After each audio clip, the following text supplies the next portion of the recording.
जय हिंद मित्रांनो, आपण आज एक महत्त्वाच्या टॉपिकवर चर्चा करणार आहे. मित्रांनो, आता सर्व भरतीचं म्हणजे जे प्रोसेस आहेत, सगळे शेड्यूल आहेत, सर्व चालू आहे. या भरतीमध्येच एक माझ्या BEd DEd जे धारक आहेत त्यांचा एक कॉमन प्रश्न होता. त्याच्यावर आज मी ठरवलं की आज त्याच्यावर व्हिडिओ बनवला पाहिजे, कारण बरेच विद्यार्थी सध्या गोंधळ्या स्थितीत आहेत. ही माझी म्हणजे धारणा होती. तर त्यांना निश्चितपणे आपण एक काहीतरी सजेशन केलं पाहिजे किंवा काहीतरी कुठला तर उपयोग किंवा कुठली तरी वाट यांना दाखवली पाहिजे, जेणेकरून मित्रांना माझ्या काहीतरी सोल्युशन निघेल. मित्रांनो, आपण चर्चा करणार आहे म्हणजे ती सगळी जे आपले BEd DEd धारक टेट वगैरे झालेले असतात त्याच्यामध्ये प्रामुख्याने जे 2025ला जे टेट एक्झाम झालेले आहे त्या संदर्भात आहे. मित्रांनो, आता जे आपण मुद्दे आहेत ते एक असे पायरीने बघणार आहेत. प्रथमतः ही एक्झाम कधी झाली याच्या अगोदर 2022ला. आता एक्झाम कधी झाली 2025मध्ये. म्हणजे माझे चांगले मित्र ह्या म्हणजे शिक्षण मंदिरामध्ये शिकवण्यासाठी जातील किंवा चांगला जे समाजोपयोगी जो विद्यार्थी घडवणार ते एक चांगलं कार्य घडवण्याचं कार्य हे शिक्षकाच्या हातून होत असतं. आणि त्यामध्ये जर गोंधळ होत असेल तर त्या शिक्षकांनी प्रश्न विचारायचा कोणाला, सगळ्यात मोठा हा प्रश्न आहे. त्यामध्ये आता आपण मित्रांनो चर्चा करणार आहे. ती पहिली म्हणजे आता नक्की गोंधळ काय आहे, विद्यार्थ्यांचे प्रश्न काय आहेत किंवा कुठल्या त्यांना क्युरी वाटतात, जेणेकरून आपण त्याच्यावर चर्चा करू शकतो. आणि चर्चेतून त्या मित्रांना अजून काही प्रश्न असतील तर जरूर मला कमेंट बॉक्समध्ये तुम्ही त्यात मेसेज पाठवू शकता किंवा माझ्या मेलला तुम्ही मेल करू शकता. काही तुम्हाला जे योग्य वाटेल त्यानुसार आपण त्याच्यानंतर सजेस्ट करू. आणि आम्ही सर्व शिक्षक लोक तुमच्यासोबत आहोत, हे तुम्ही निश्चिंत राहा, जेणेकरून तुमच्या पुढील एक्झामसाठी तुम्ही अभ्यास करत राहा.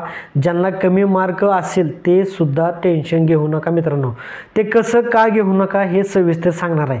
नाहीतर बोलताल की सर तुम्ही फक्त बोलता की टेन्शन घेऊ नका आणि मार्क तर एवढी आमची कमी आहेत, मग काय करायचं.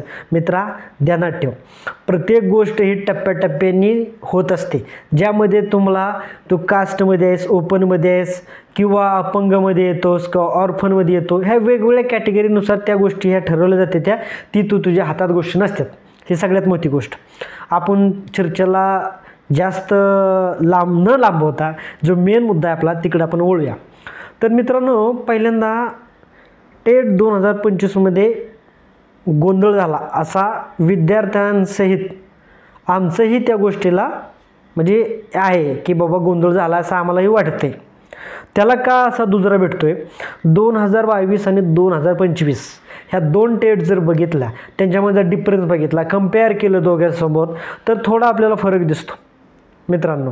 कारण 2022ल्या ही टेटच्या वेळेस गोंधळ झाला अशी चर्चा सगळीकडे उठली. पण नंतर म्हणतात ना आपलं एक असतं विषय की लीडर आणि त्या गोष्टी एकत्र झाल्या की ते परत शांत विषय होतं, ते कुठं वाढत नाही ना काय नाही. तर आता मित्रांनो, मी स्वतः वैयक्तिक 2022ची PDF रिझल्टची जी PDF आहे आपली आलेली IBPS कडून इकडं जे सर्क्युलेट झालेलं असते ती आणि आता जी 2025ची PDF ह्या दोघांचं कम्पेअर केलं तर मला हे थोडी शंका घ्यायला थोडी जागा भेटली. तुम्ही म्हणता असं का म्हणताय सर?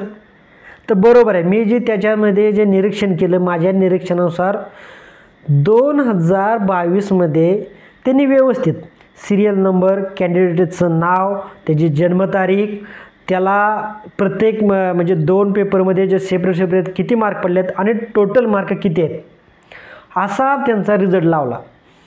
त्याच्या विरोधात 2025मध्ये काय झालं मित्रांनो, आम्हाला सर्वांना माहिती आहे. असं होऊ नये किंवा हे झालं तर असं का, ह्याचं जे उत्तर आहे हे परिषदेनं आपल्याला त्याच्या घोषणापत्राद्वारे असेल किंवा जे सर्क्युलेट करून आपल्या विद्यार्थ्यांना किंवा आपले जे भावी शिक्षक आहेत त्यांना सांगितलं पाहिजे. कारण मित्रांनो कसं आहे, आपण सर्वजणांनी वेळ घालवला असतो, एक तास पैसे खर्च करून 1,000 भरून आपली वेळ ही प्रत्येकाला मूल्य असते. ते काय परत येत नसते. आणि त्याच्यामुळं प्रत्येक माझा मित्र हा गोंधळलेला आहे. काहींचे क्वेश्चन वेगवेगळे आहेत. मी तुम्हाला टप्प्याटप्प्याने पुढे घेऊन जातो. मित्रांनो, तुमचा मी एकही विनाकारण वेळ घेणार नाही आहे. फक्त तुम्ही स्किप करू नका, कारण स्किप केलं ना की तुम्हाला मला काय नक्की सांगायचं होतं ह्याचं तुम्हाला गणित सापडणार नाही मित्रा. तर प्रामुख्याने माझे मित्र जे आता माझा व्हिडिओ बघत असेल, तुम्ही सिरियसली सगळी गोष्टी मी जे सांगतो ते डिटेल बघा. त्यामध्ये पहिल्यांदा मित्रांनो, जे शंकेला बाब आहे ना ते परिषदेने किंवा IBPSने जाहीर करायला पाहिजे होतं. तो मुद्दा म्हणजे नॉर्मलायझेशन. बरोबर ना मित्रांनो, मला काय म्हणायचं तुम्ही लक्षात घ्या. नॉर्मलायझेशन जसं की 2022ला झालं किंवा नाही नॉर्मलायझेशन हे डिक्लेअर करतात, तसं 2025मध्ये परिषदेने झालं किंवा नाही झालं हे डिक्लेअर करायला पाहिजे ना.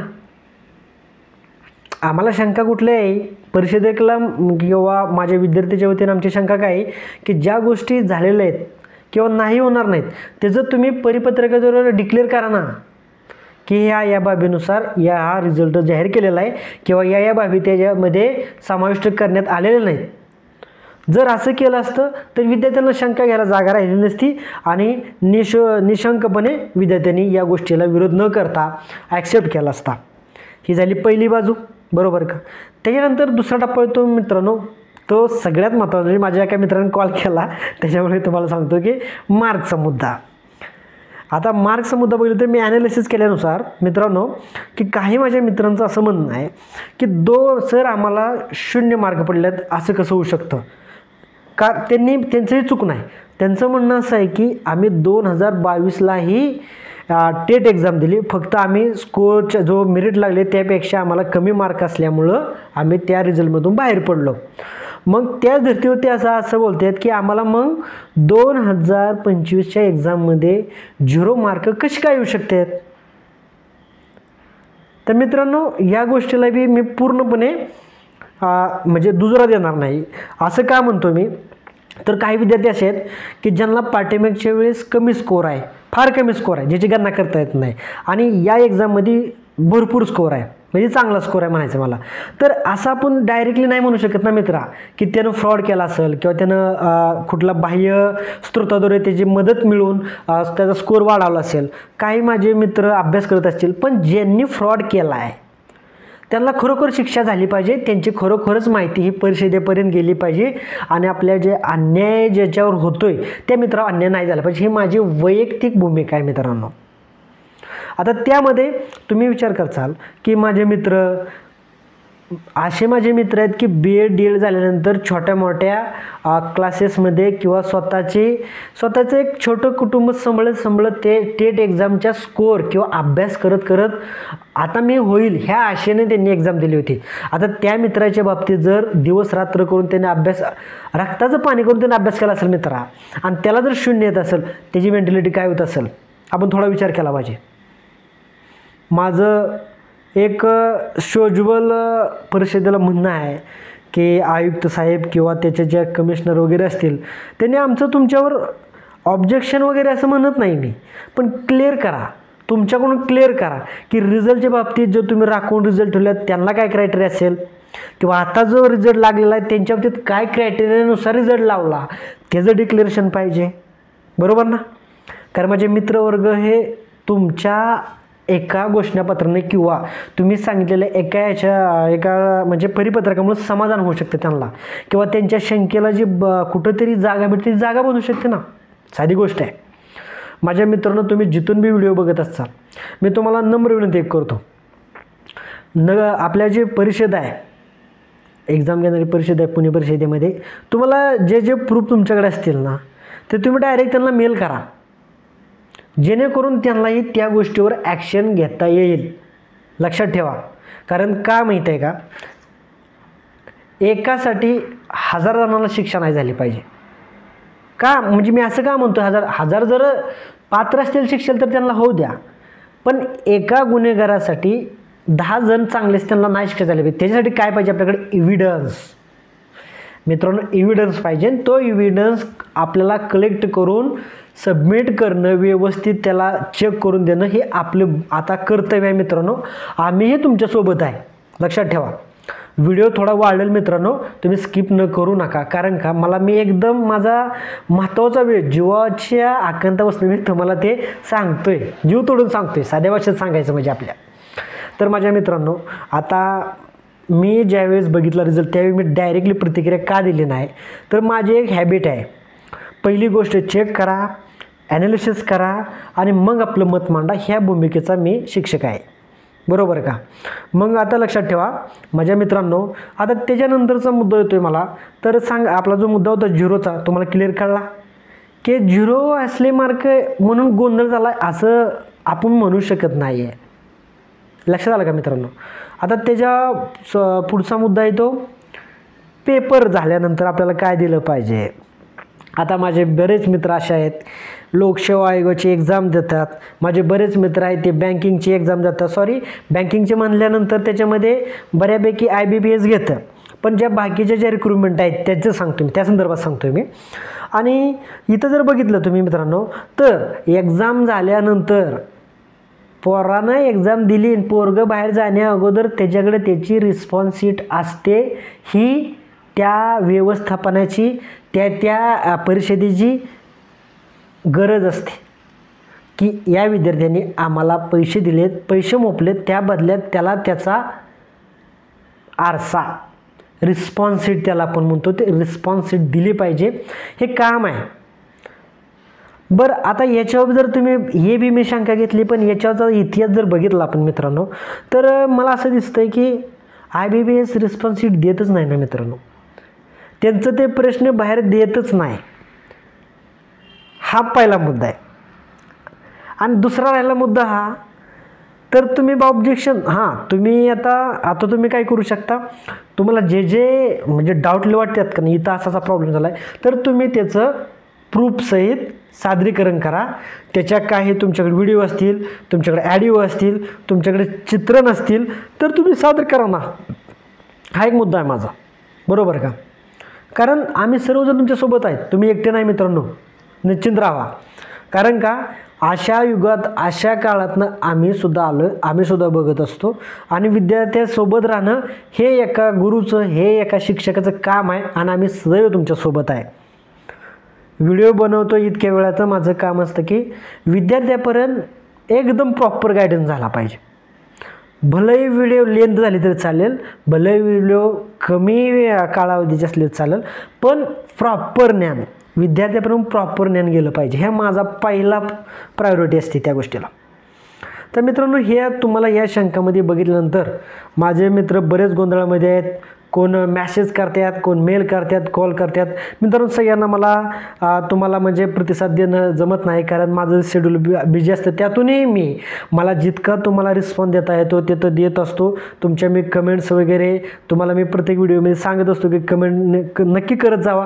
त्याच्यामुळे मला समजतं की तुमचे प्रश्न काय आहेत, किंवा मला त्याच्या कुठल्या ह्याच्यावर तुम्हाला काय अडचणी आहेत, काय मी बनवलं पाहिजे, किंवा तुम्हाला उत्तरं किंवा रिस्पॉन्स काय दिला पाहिजे हे मला समजतं, जेणेकरून तुम्ही मला म्हणजे रिस्पॉन्स दिल्यानंतर. आणि आपल्या चांगल्या मित्रांसाठी आपलं पहिला गोष्ट म्हणजे संयमाच्या मार्गानं, शांतीच्या मार्गानं आणि योग्य म्हणतो, शब्द परत वापरतो, योग्य आपल्याकडं प्रूफनुसार सादरीकरण करा.